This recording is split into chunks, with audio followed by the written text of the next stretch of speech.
What was your "it seemed like a good idea at the time" story? In high school, my friend discovered that he was particularly agile at running toward a wall and kicking off of it into a backflip. He would do this all day, every day, before school, at lunch, etc. One day we were inside a classroom and the teacher had stepped out for a moment. Of course he took this opportunity to try his little trick. He didn't, however, take into account the fact that drywall might not support his weight as well as the brick and concrete walls he'd tried before. His leg ended up busting straight through the wall to the other side, into a classroom full of students taking an exam. So I wasn't actually in the class taking the exam, but to this day, I still imagine how strange and hilarious it would be to be sitting in that class then suddenly see a leg burst through the wall. Makes me smile just thinking about it. Reminds me of a time I was in high school. We had 2 different lunch periods, so some people were in class while others were in lunch. We were allowed to go outside on days when it was nice, so we took this opportunity to play some frisbee. Well, an unexpected breeze came along and took the frisbee off course and perfectly through a 3rd floor window and hit a kid taking an exam. I always chuckle thinking of everyone quietly taking a test safely inside the classroom when out of nowhere bam. Worst part was the teacher wouldn't toss us back the frisbee. You reminded me of a story. My math classroom in high school shared a wall with another class. On said wall was a big window with a good sized gap at the top. Whenever our teacher would leave the room, we'd toss things back and forth with the other class, stick signs in the window, etc. One day when our teacher stepped out, my friend Paul launched his textbook towards the window, intending to throw it through the gap, but he didn't throw it high enough. It just slammed into the window and scared the piss out of the other class. The book took down a shelf on its way to the ground, and I swear within 5 seconds we had like 3 math teachers yelling at us after having heard all the noise. While they were chewing us out, a lone marker went flying into our classroom. It was beautiful. Haha, that's awesome. Reminds me of high school biology. We were doing some experiment with potatoes. Class was almost over and my buddy pockets a big potato. The rest of us were wondering what he was up to and he said, "Watch this." The bell rang and we went into the hall. He gave it a few seconds for the hall to fill up and winged that fucker. The ceiling was pretty high so it went quite far, and then we hear "motherfucker who threw that potato" get down the hall, and some poor dude had bits of potato stuck in his hair. He was pissed, ready to fight whoever threw it. I couldn't stop laughing. What jerks we were back then. I ran across the street with my eyes closed when I was 14. I didn't get hit by a car. However, I ran into a tree headfirst and cut my face and knee open. When I was a kid I tried to ride my bike up the trunk of a tree so I could kick off and try to land it, and it'd be really cool. Turns out a tree trunk is rounded and so you'll just slip off the trunk and hit your head on the tree. My brother still gives me shit about trying to ride my bike up a tree. I'm no expert, but I believe this could be done by someone who knows what they are doing. Yeah, and with a good tree with a root that makes a nice curve from the ground up to the trunk. I saw the guy do this and do a backflip before he landed on real TV in the early 2000s and wanted to try it on my BMX but could never find a good enough tree. Shooting each other with fireworks on New Year's. One landed directly in between my eyes. Luckily, it didn't go off and I wasn't injured. I love having wizard battles with Roman candles when I'm out camping. Holding onto my friend's car mirror while skateboarding on a newly paved parking lot. Me and my friend used to play a game where we threw a Swiss Army knife up in the air at nighttime and then ran away from it, with the knife part out. We did similar with a potato gun. We had it rigged so you could slap the bottom and that would ignite it. So we shot potatoes up in the air like mortars at night and ran until we heard the thud of it hitting the ground again. I had a pretty gnarly bruise one time from when we decided to have a naval battle with potato guns when I was maybe 15. We were at a friend's lake house. We went to Walmart and bought a bunch of cheap inflatable rafts with paddles. They were definitely not made for 2 people, but we had 1 gunner and 1 rower on each raft. The gunners pretty quickly learned you could skip the potatoes off the water and have a better chance of hitting something. Got hit in the back by a chunk of skipping potato from like 50 yards off. Hurt like a bitch. Honestly, the naval battle part was a ton of fun. We should have just done it with paintballs and masks instead of potato guns. Me and a group of my friends took my dad's compound bow and played that game from Grown-Ups where you shoot an arrow straight up and try not to get hit with it. Honestly, still one of my fondest memories. My brothers and I did the same thing. Everyone complains that kids these days are stupid because of the Tide Pod challenge, but in reality we were all that stupid growing up. Looking back, I'm amazed that we actually survived to adulthood. Being roommates with someone I had a huge crush on. It didn't end well. Same type of story. Moved to LA with my best friend. He actually went down there first. I went out a year later. Living with someone completely changes the dynamic. We always got along great until we were roommates. Our friendship slowly deteriorated into nothing. We didn't talk for 5 years until we patched things up. I guess the moral of story, even if you become roommates with best friend, it might not always work out well. Hey, you know those degenerates who you stay out drinking with until sunrise every other day? Why don't you live with them for the last 2 years of law school? That won't cause any issues at all. Cue 2 years of abuse to my body and liver and more than a little strain between me and my friends at the time. Overall it was fun, but definitely not a good idea. Yeah, I did this too. If you make friends with the party people in your dorm, don't move in with them after first year. Move in with the studious people in your dorm, but go party with your party friends once in a while. Your home life will be quiet and conducive to studying and your party friends will stay friends. It's real hard to stay friends with those people when you live with them because they can be incredibly selfish and inconsiderate because partying comes first and your studies sleep job come last always. So back in the day my brothers and I were shooting a bow and arrow behind our house. We had a proper backstop and a nice target on a bale of hay. After about an hour we were getting bored and one of my brothers had a stroke of genius. Let fucking light one on fire. So there we are wiring rags to arrows and soaking them in gas and shooting stuff. Didn't take long and half the yard was on fire. We'd shot pretty much every flammable thing we could burn in the yard.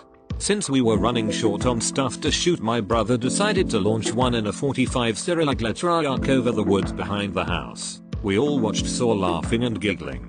When it hit the apex was when it dawned on us that this was in fact a really stupid fucking idea. All 6 of us sprinted off into the woods in the direction it had been shot. Wasn't hard to find, it had lit an entire little meadow on fire. So we ran around stomping out fires for an hour. When we finally got the fire put out, we were sitting by the creek and my oldest brother looks at us all and says, "Dad never hears a word about this." A kid I knew growing up was hanging out with his friends at his dad's hunting camp. They were around 17-18 at the time, and they were playing around with fire like this. Ended up setting fire to the woods surrounding the camp, burning it and many acres surrounding it to the ground.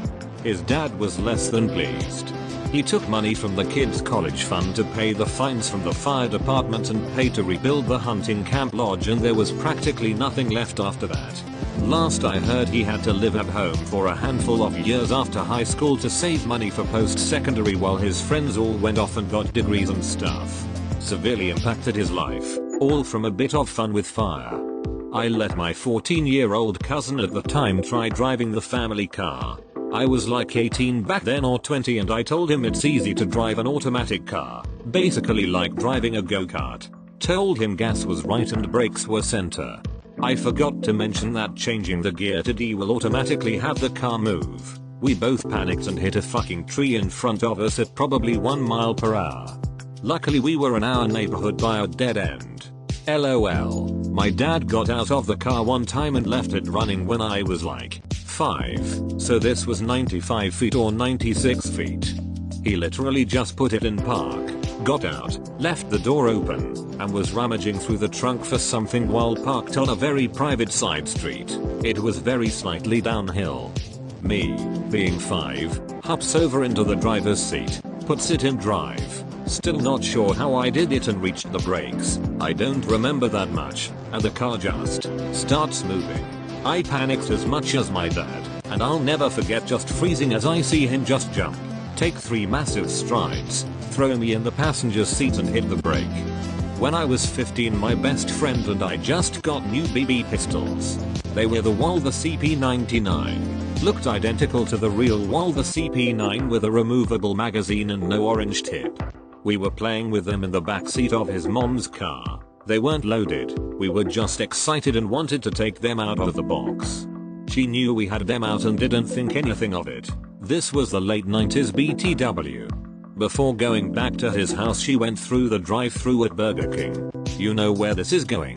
She's ordering food with two large 15-year-olds holding guns and pointing them at everything. Fast forward 30 minutes, we are pulling into the driveway and his dad comes running out of the house yelling hysterically. One of his friends just called and said he heard on the police scanner that they were looking for his vehicle with two white males holding a female hostage at gunpoint. Few minutes later, several police cars pull in the driveway, jump out with guns out, making everyone get on the ground. It took some explaining on his dad's part about us being a bunch of dumbasses. 15-year-old me couldn't figure out what all the fuss was about, but 34-year-old me looks back and realizes that might be the dumbest thing I have ever done. I played airsoft with some friends almost 10 years ago.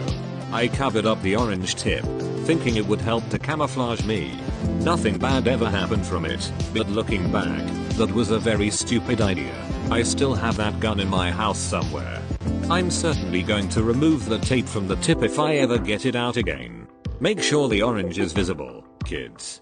Don't get shot for a stupid mistake.